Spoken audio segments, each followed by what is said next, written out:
நண்பர்களே வணக்கம். நம் தமிழ் இலக்கியம் இயற்கையை பாடாத நாள் இல்லை.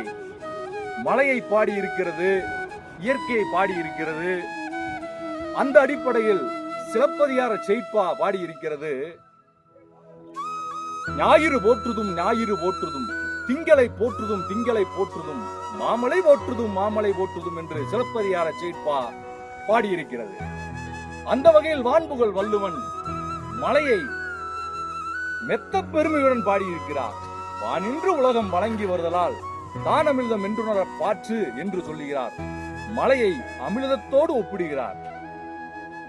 விண்ணின்று பொய்ப்பின் விரிநீர் உயர் உலகத்து உள் நின்று உலற்றும் பசி என்று மேலும் ஒரு குரற்பா பாடியிருக்கிறார். இந்த மலை பொய்யாவிட்டால் மனிதர்கள் பசியால் படக்கூடிய துன்பத்தை பாடியிருக்கிறார். ஏரின் உளார் உழவர் புயல் என்னும் வாரி வளங்குன்றிக்கால் என்று உழவு தொழிலை பற்றி பாடியிருக்கிறார். மனிதன் உழவு தொழில் மழை இல்லாவிட்டால் உழவு செய்ய முடியாது என்பதை பாடியிருக்கிறார்.